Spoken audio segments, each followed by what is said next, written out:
My name is William Carter. I'm 91 years old, and I have more money than I could ever spend in what's left of my life. I built everything from nothing. Every dollar earned, every deal fought for. By most definitions, I won. But I would trade all of it away. Every house, every account, every last dollar, just to go back to one ordinary evening I didn't know would matter. I'm sitting in my study right now. The house is quiet, too quiet. It's a big place, bigger than anything I ever imagined owning when I was young. High ceilings, long hallways, rooms I don't even walk into anymore. Everything is in its place. Everything except people. There's a dining table just outside this room, solid wood, custom made. Seats 10. I remember the day I bought it. I thought that was success. A table big enough for family. A life big enough for everyone I loved. Now it just sits there. Most nights I don't even turn the lights on. There's no reason to. I eat in here instead. Same chair, same plate. Same silence. I used to think silence meant peace, that if I worked hard enough, one day everything would finally be quiet. No pressure, no noise, no chaos, just calm. I was wrong. Silence like this, it's not peaceful. It's heavy. It reminds you of everything that used to be there and everything that isn't anymore.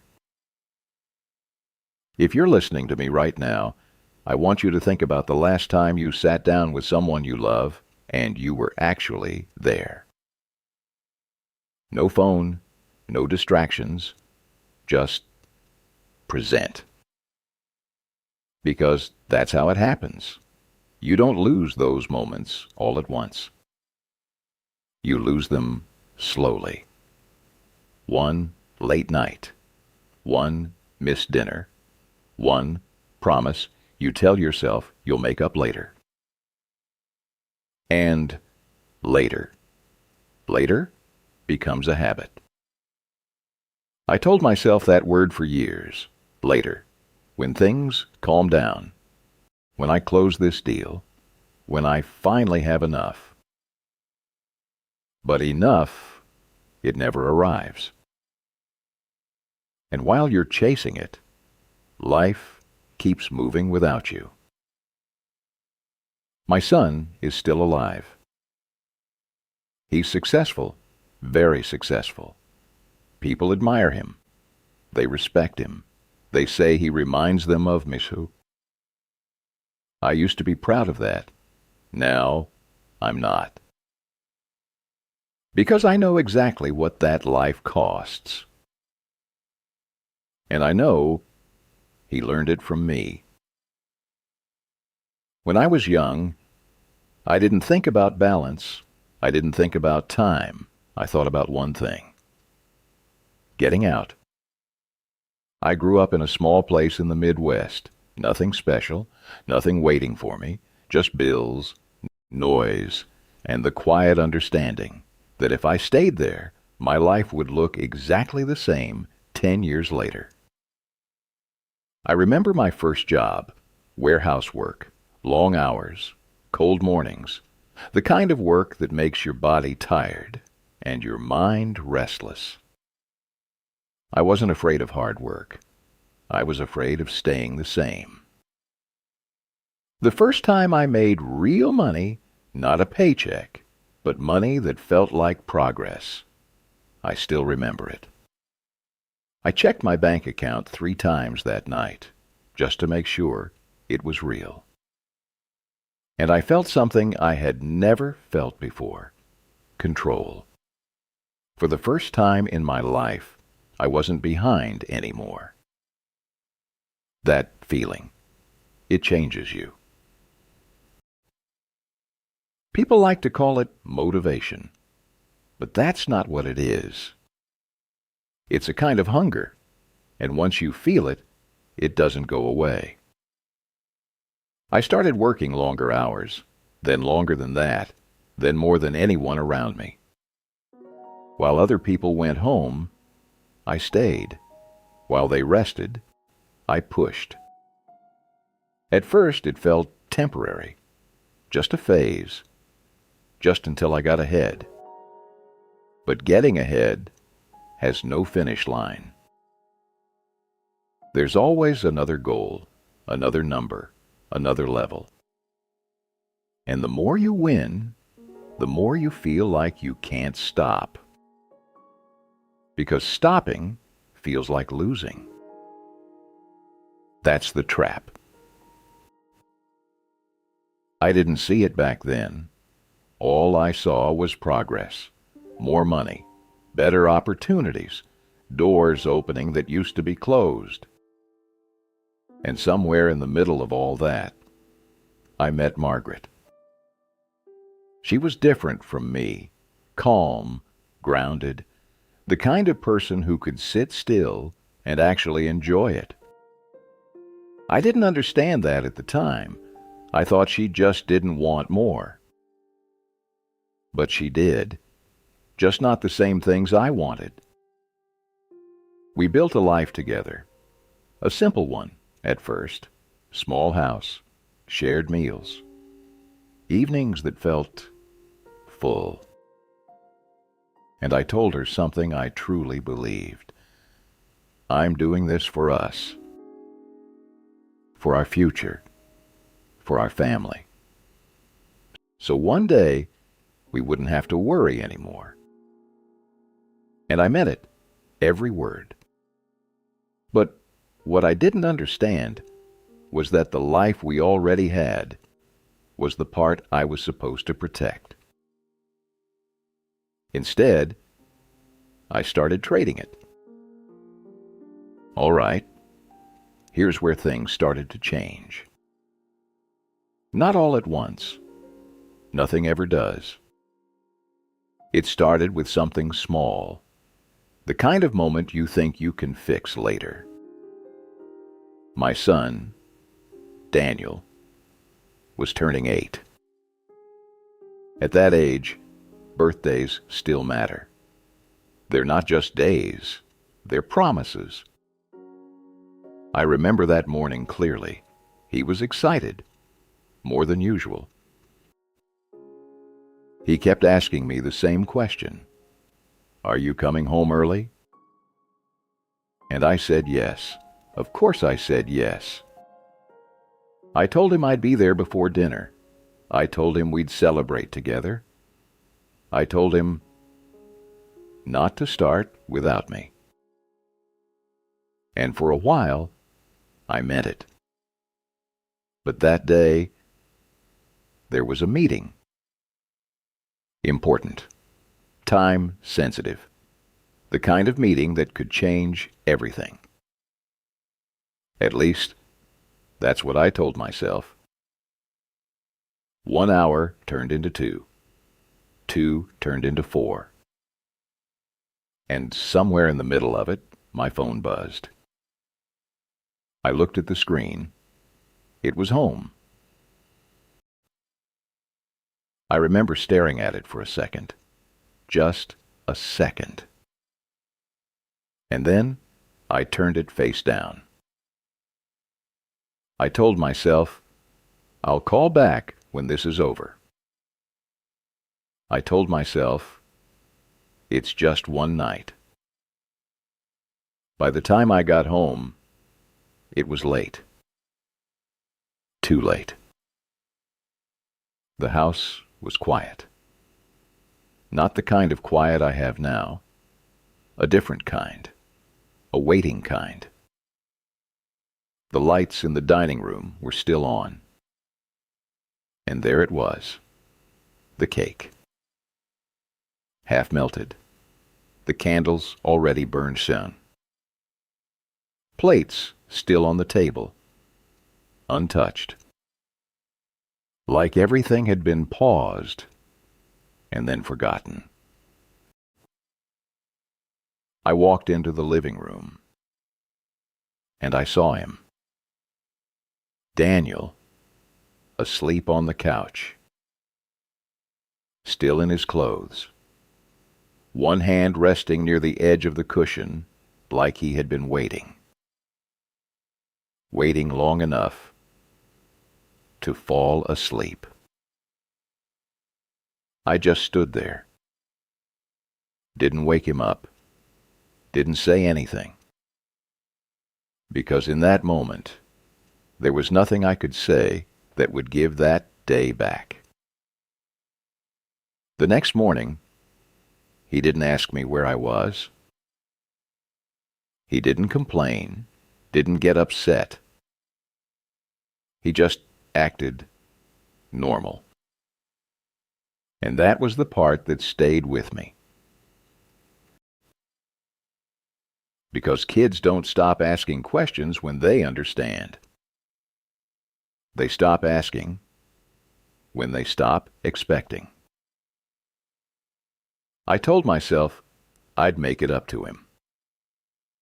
A better gift, a bigger celebration, more time, later. But something had already changed. It was small, almost invisible. But it was there. That was the first crack. And I didn't realize it at the time, but everything after that would start slipping through it. After that night, nothing broke all at once.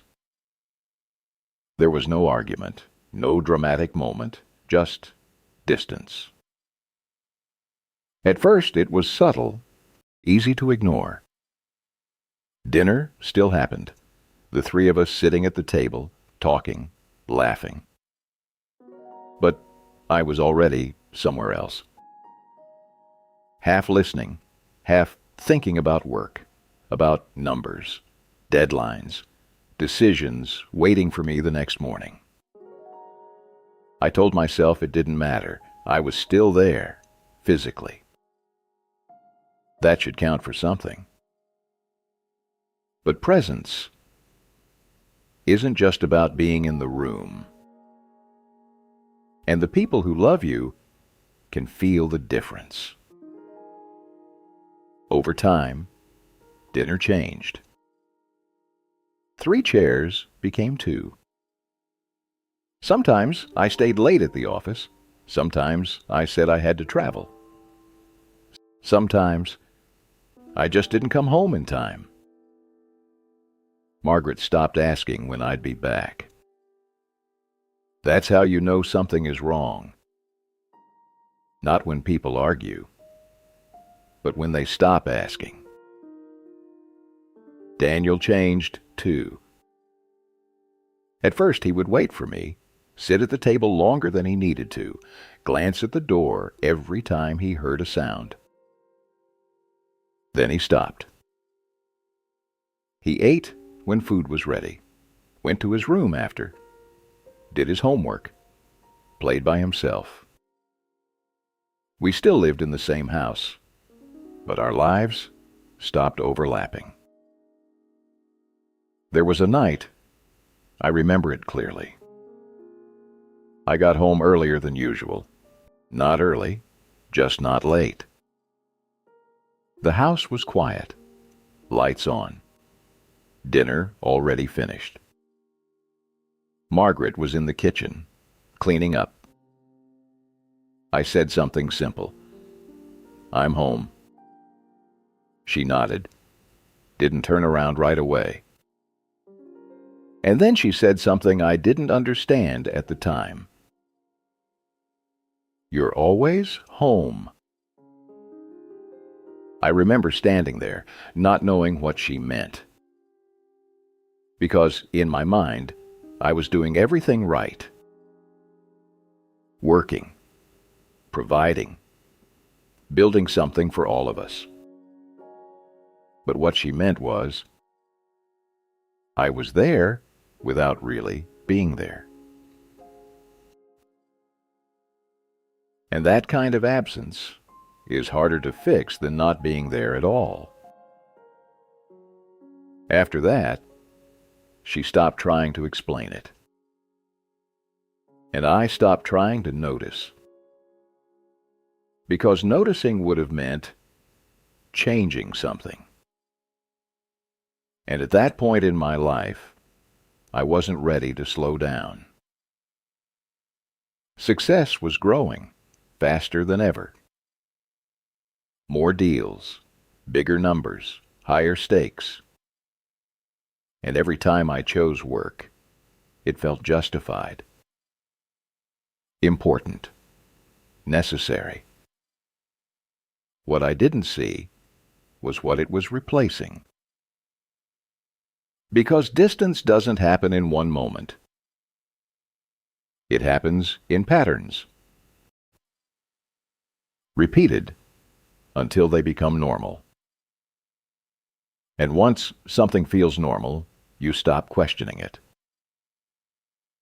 By the time I realized what was happening, we weren't drifting anymore.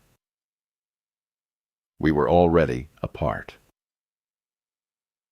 By the time I reached the top, everything looked exactly the way I had imagined it. The offices were bigger, the deals were larger, the numbers almost unreal.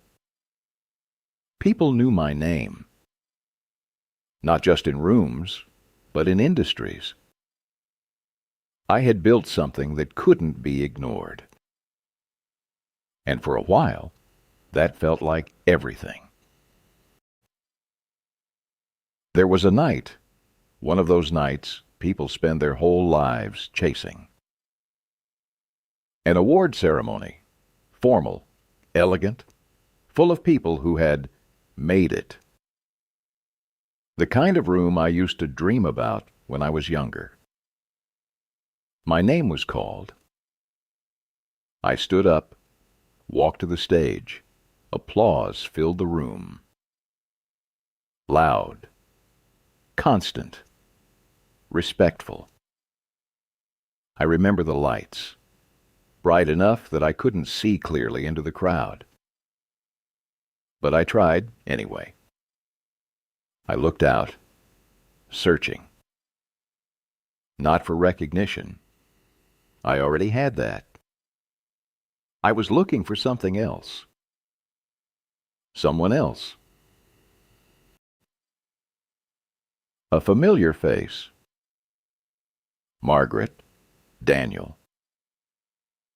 But they weren't there. Just rows of strangers, standing, clapping, smiling, celebrating a man they thought they knew. I stood there, holding that award. And for the first time, it didn't feel like winning. It felt empty.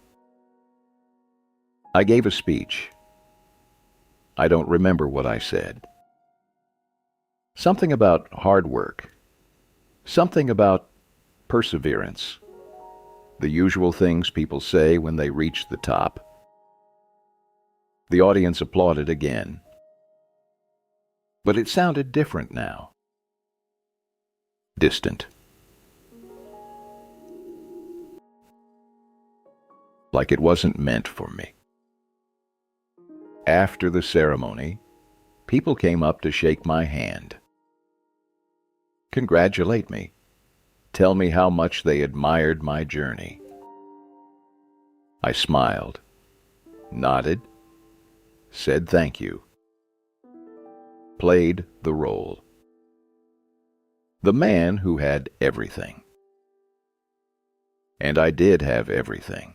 At least, everything that could be measured. Later that night, I got back to my hotel room. It was quiet. I placed the award on the table and just stood there, looking at it. This thing this symbol of success, this proof that I had made it, felt smaller than I expected. I remember reaching for my phone, thinking about calling home, sharing the moment, letting someone who mattered be part of it. But I didn't. I don't even remember why.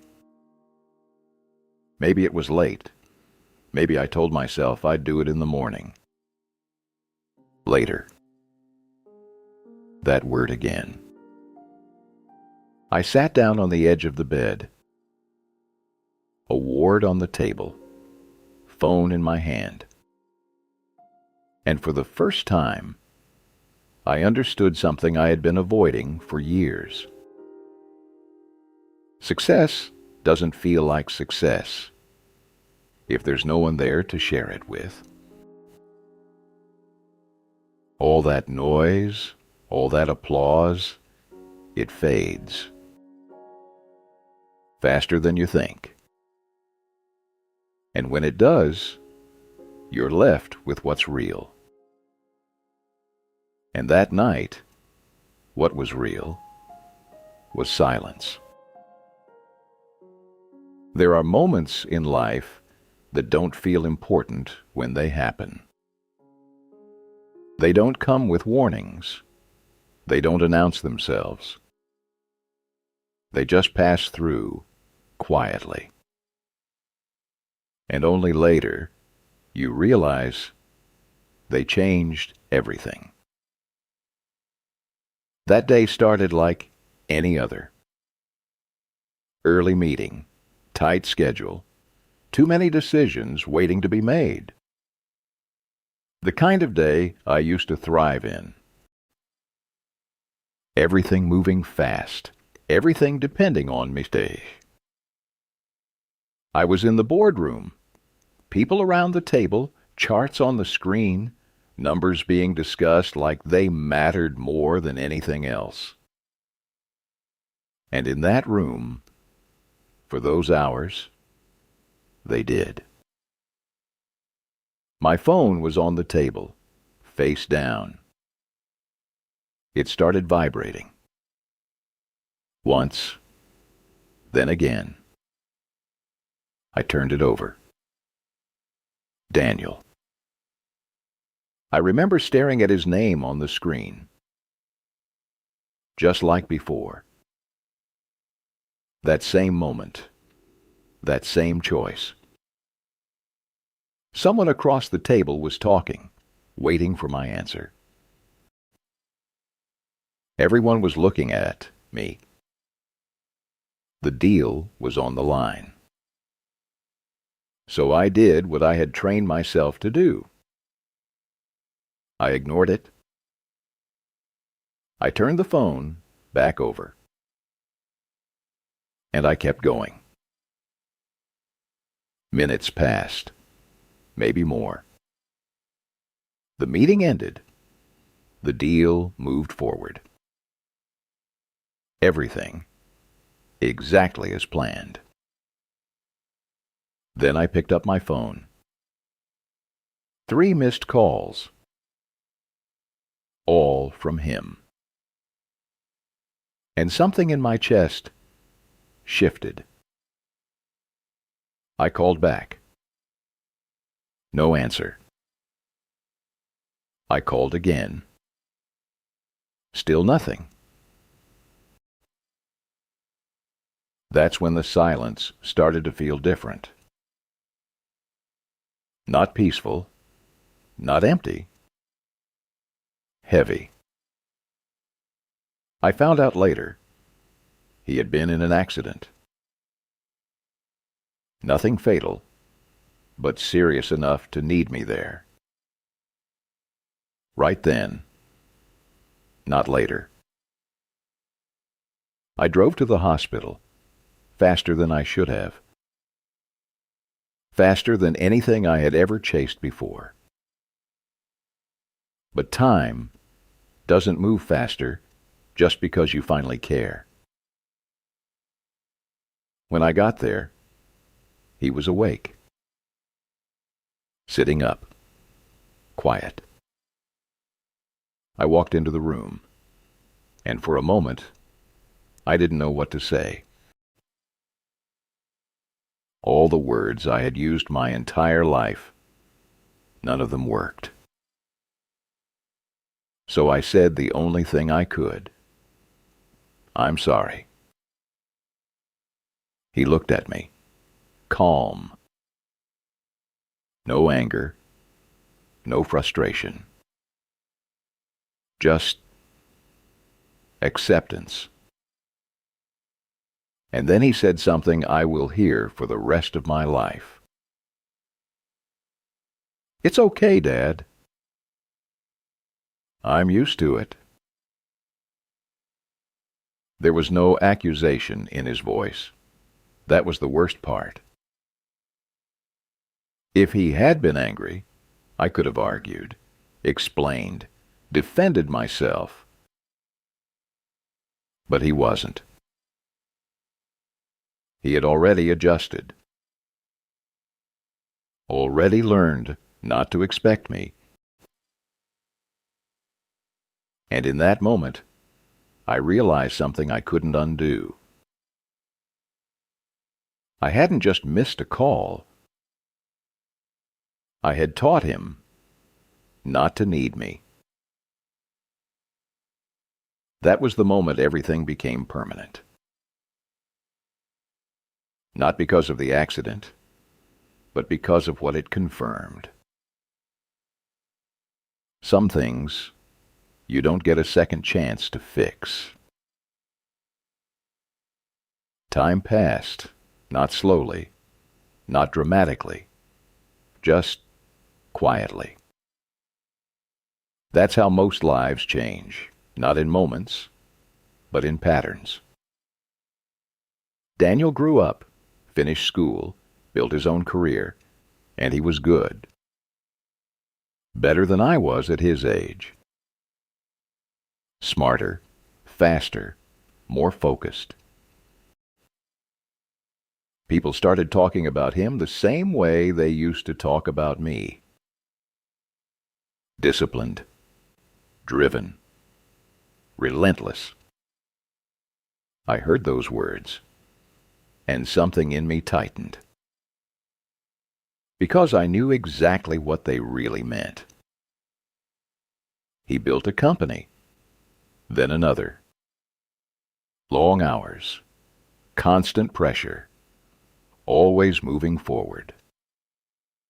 Always chasing the next thing. He had a family, too. A wife, a daughter. Sophie. She reminded me of him when he was young. The same eyes, the same quiet way of watching the door when she expected someone to walk in. I noticed it the first time I visited. We were sitting at the table. Dinner was ready. Emily was there. Sophie was there.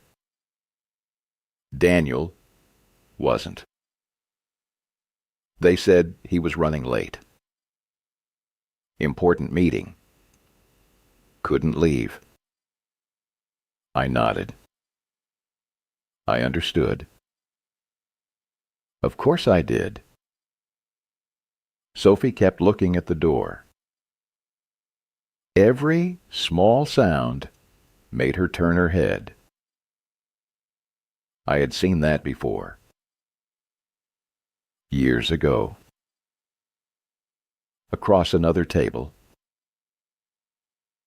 And suddenly, I wasn't sitting there as a guest anymore. I was looking at something I had already lived. Dinner started without him. Conversation moved on, but Sophie stayed quiet. Watching. Waiting. And I knew exactly how that story ends. Later that night, I picked up my phone. I thought about calling him. Not to argue, not to lecture. Just to say something I should have said years ago. I pressed his name. The phone rang. Once, twice. Then it stopped. No answer. I stood there, holding the phone. And for a moment, everything became very clear. I wasn't the man in the meeting anymore. I was the call someone chose not to take. The same pattern, the same choice. Just reversed. And that's when I understood the part I had missed all those years. This wasn't just my story. It never was. It was something I had passed on. Without meaning to, without even seeing it. I had spent my life building something I thought would last. And in the process, I built a version of myself inside my own son. And now, he was living it perfectly. I'm back in the same room now, the same chair, the same silence. Nothing has changed except me. At 91, you don't think about the future anymore. You think about what's left. And more importantly, what isn't. I used to measure my life in numbers, revenue, growth, assets. Things I could track, things I could prove. But none of those numbers are sitting here with me now. None of them ever did. What matters is quieter than that. It's the sound of a chair being pulled out across from you. It's a voice calling your name from another room. It's someone waiting for you and knowing you'll come. I didn't understand that when I had the chance. I thought I had time. Time to fix it. Time to come back. Time to make it right. But time is the one thing that doesn't wait for you to be ready. And once it moves, it doesn't come back. I see my granddaughter sometimes. Sophie. She's growing fast, faster than I'd like to admit. She still looks at the door when she hears a sound. Still waits, the same way her father used to. And every time I see that, I feel it. Not regret, something heavier. Because I know where that path leads. I've walked it. And I helped build it. That's the part people don't talk about. Success doesn't just change your life. It shapes the people around you. It teaches them what matters, what's worth chasing, even when you don't mean to. And sometimes, the lessons you pass on are the ones you wish you hadn't. If I could go back, I wouldn't change everything. just a few moments. Small ones, ordinary ones. A dinner? A phone call. A promise I chose to keep instead of delay. Because that's what a life is made of. Not the big wins, not the public moments, but the quiet ones that no one gaze until they're gone. So if you're listening to me right now, and you're chasing something, just make sure you know what it's costing you. Because one day, you'll stop running. And when you do, what's left beside you will be the only thing that ever mattered. The worst mistake I made wasn't losing time. It was teaching my son to do the gankt. If this story stayed with you, don't keep it to yourself. Send it to someone you don't want to lose to later.